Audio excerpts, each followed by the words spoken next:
Hai teman-teman, Assalamualaikum. Balik lagi di channel YouTube aku, Reni Selastri. Sekarang aku bakal bahas materi tentang komunikasi bisnis.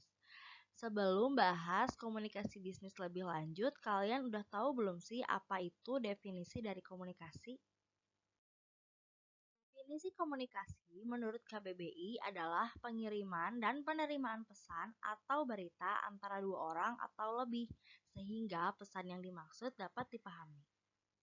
Lalu, menurut William C. Hemstreet dan Wayne M. Beatty, komunikasi didefinisikan sebagai suatu proses pertukaran informasi antara dua individu melalui sistem biasa, baik dengan simbol-simbol, sinyal-sinyal, maupun perilaku atau tindakan.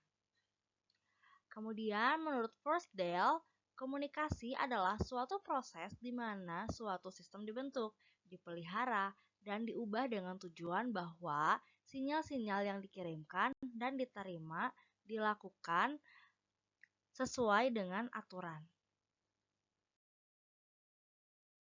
Definisi komunikasi bisnis menurut para ahli. Yang pertama ada menurut Purwanto. Komunikasi bisnis adalah komunikasi yang digunakan dalam dunia bisnis yang mencakup berbagai macam bentuk komunikasi verbal maupun nonverbal untuk mencapai tujuan tertentu. Menurut Katz, komunikasi bisnis adalah komunikasi yang terjadi dalam dunia bisnis dalam rangka mencapai tujuan bisnis itu tersendiri. Kemudian menurut Rosenbolt, komunikasi bisnis adalah pertukaran ide-ide opini, informasi, instruksi, dan sejenisnya yang dikemukakan baik secara personal ataupun non-personal melalui simbol atau tanda untuk mencapai tujuan perusahaan.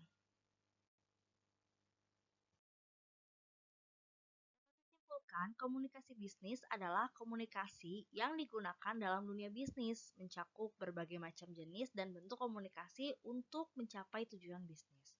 Dalam kegiatan komunikasi bisnis, pesan hendaknya tidak hanya sekadar informatif, tetapi juga haruslah persuasif atau dapat mempengaruhi agar pihak lain bersedia menerima suatu paham atau melakukan suatu perbuatan. Komunikasi memegang peranan penting dalam keberhasilan suatu bisnis atau penjualan. Penyampaian pesan yang tepat pada konsumen berdampak pada peningkatan penjual. Contohnya, ketika konsumen percaya dan yakin akan suatu produk yang telah kita sampaikan, telah kita jelaskan, maka ia akan tertarik untuk melakukan transaksi pembelian sehingga penjualan dapat terjadi dan memberikan laba bagi perusahaan atau bisnis tersebut. Yang pertama adalah komunikasi verbal, yaitu komunikasi yang dilakukan secara lisan atau tulis tangan atau dapat juga melalui media seperti surel, chatting. Lalu ada komunikasi nonverbal, komunikasi yang dilakukan dengan menggunakan gerakan badan atau gestur badan, lalu bisa juga menggunakan ekspresi atau mimik wajah.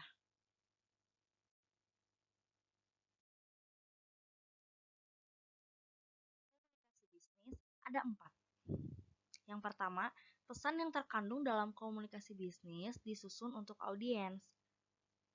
Lalu yang kedua, ada batasan waktu dan biaya. Di mana setiap kegiatan komunikasi bisnis seperti digital marketing, pemasangan iklan itu memerlukan biaya dan juga memiliki batasan waktu. Kemudian ada yang ketiga, memiliki tujuan salah satunya menjaga hubungan baik dengan pelanggan maupun eksternal perusahaan. Kemudian yang keempat, pesan yang disampaikan harus memperhatikan informasi yang akan disampaikan kepada audiens agar mereka dapat memahami apa yang hendak kami sampaikan kepada mereka dan pesan dapat diterima dengan baik tanpa terjadinya kesalahpahaman. Unsur komunikasi. Yang pertama ada komunikator, yaitu orang atau pihak yang mengirim informasi. Kemudian ada komunikan, yaitu orang yang menerima pesan. Kemudian ada pesan, sesuatu yang disampaikan oleh komunikator terhadap komunikan berupa informasi, berita, atau lainnya. Lalu ada transmit, yaitu prosedur yang menyangkut sarana dan media yang dipakai dalam pengiriman pesan. Contohnya, apakah pesan itu dilakukan secara langsung, verbal, bertemu tatap muka, atau melalui media lain seperti media sosial atau menggunakan telepon seluler, seperti itu. Kemudian ada respon, yaitu adalah reaksi atau tanggapan yang disampaikan oleh komunikan kepada komunikator setelah ia menerima pesan. Tujuan komunikasi bisnis. Yang pertama ada informing atau memberi informasi. Tujuan informing ini adalah memberikan informasi suatu berita kepada pihak lainnya, contohnya kepada partner bisnis, kepada atasan, kepada anak buah, bawahan, atau rekan kerja sejawat. Lalu ada persuading, yaitu melakukan persuasi. Persuasi ini adalah mempengaruhi ya.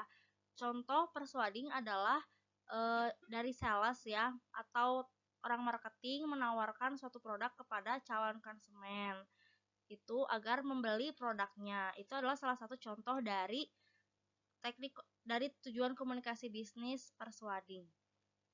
Lalu ada collaborating atau melakukan kolaborasi. Ini contohnya itu seperti online shop ingin melakukan kolaborasi endorse kepada selebgram dengan benefit yang akan didapatkan oleh online shop dan juga bayaran kepada sang selebgram. Proses komunikasi diawali oleh sender dengan memberikan encode. Encoding ini adalah saat komunikator mengungkapkan perasaan ke dalam kode atau non kata seperti raut wajah atau gerak-gerik. Lalu medium. Tahapan medium ini adalah medium merupakan perantara atau media yang digunakan dalam menyampaikan pesan, bisa melalui surat elektronik, chatting, atau berbicara secara langsung. Lalu ada decoding. Apabila sang komunikan menerima pesannya dan hendak memberikan feedback, maka muncullah kode yang disebut decoding. Ketika komunikan memasukkan kode atau menyampaikan feedbacknya kepada komunikan. Lalu ada reacher, ini adalah saat komunikan memberikan feedback. Lalu feedback disampaikan kepada sender atau sang komunikator awal. Begitu seterusnya. Proses ini terus terjadi apabila kedua orang atau lebih tersebut masih terus melakukan komunikasi.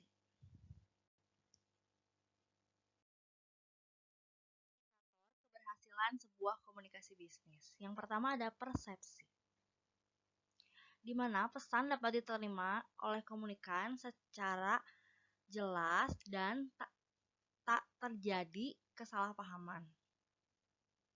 Lalu keberhasilan TI.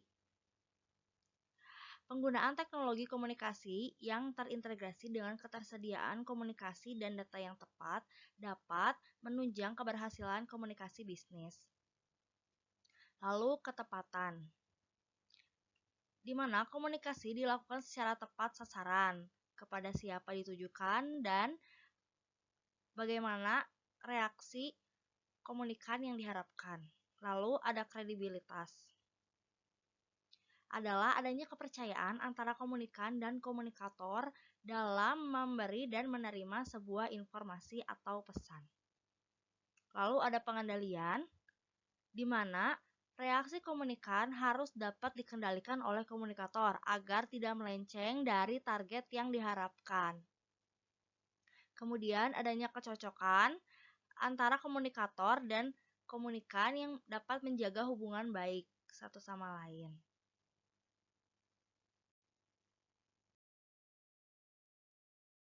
Selanjutnya ada pesan-pesan bisnis. Untuk memberikan pesan-pesan bisnis terdapat 4 proses. Yang pertama ada perencanaan, di mana di sini awal mula ditemukannya suatu gagasan atau suatu masalah yang harus disampaikan kepada seluruh anggota organisasi perusahaan terkait dengan bisnis. maka dibuat perencanaan. Lalu yang kedua, ada penyusunan.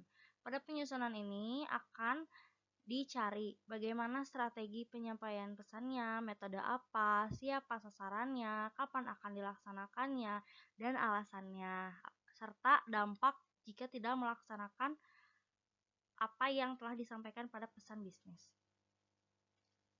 Kemudian ada pelaksanaan. Pelaksanaan ini adalah melaksanakan seluruh yang telah direncanakan dan disusun sebelumnya pada hari H, seperti memberikan surat edaran atau melakukan briefing kepada karyawan.